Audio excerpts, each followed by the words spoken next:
انسان له د مصیبت او تکلیف او د غم په وخت کې څه ویل پکار دي. یو انسان هغه ته مصیبت ورسېده، غم، پریشانی، تکلیف، نو هغه له د غم په وخت کې، خصوصا د مصیبت تکلیف په وخت کې، پریشانی په وخت کې څه ویل پکار دي؟ نو یو خو دله تحفه پکار ده د امت له الله ورکړه ده انا لله و انا الیه راجعون. دویم ده ام سلمه فرمایي رضی الله تعالی عنها، وایي زما خاوند ابو سلمه رضی الله تعالی عنه یو ورځ راغی کور ته. کور ته راغی ډېر زیات خوشحاله او انتهایي. وایي ما ته یې ویل چې ما نن یوه ناشنا خبر د پیغمبر علیه السلام نه اورېدل، ډېر زیات خوشحاله و. وایي ما ورته ویل چې څه؟ وایي ما ته یې ویل چې نن جناب نبی کریم محمد عربي صلی الله علیه وسلم فرمایل چې کوم انسان د مصیبت، غم په تکلیف په وخت کې دا ورد کوي، دا وظیفه وایي، نو الله کریم به د هغه انسان له اجر هم ورکوي او هغه له به الله صبر هم ورکوي، هغه ته به الله لارې کولاوي. هغه ورد څنګه دی، هغه ذکر څنګه دی؟ هغه داسې دی اللهم اجرني فی مصیبتي واخلف لي خیرا منها. دا دعا به وایي. ام سلمه فرمایي رضی الله تعالی عنها، وایي ما به دا دعا ډېره ډېره وي.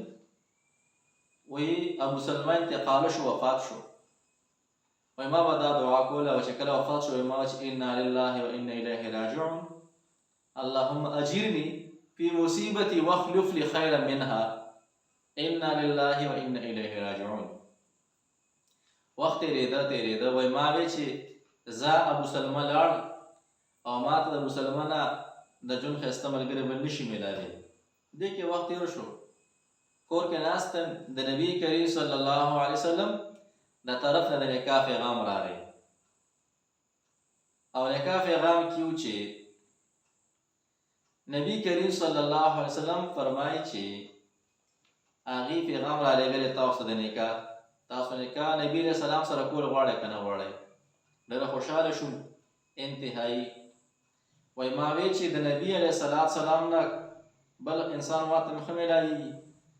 بیا ما سوچ کو کور کې ناست یم، ما وی چې د نبي علیه السلام دا خبره ډېره قیمتي اعلی وه، صحیح خبره وه، د سرو د لیکلو قابله دا ټکي زه یم چې نبي علیه السلام دا دعا ښودلې وه چې تاسو د مصیبت، غم، پریشانۍ په وخت کې دا وایه اللهم اجرني فی مصیبتي واخلف لي خیرا منها انا لله و انا الیه راجعون.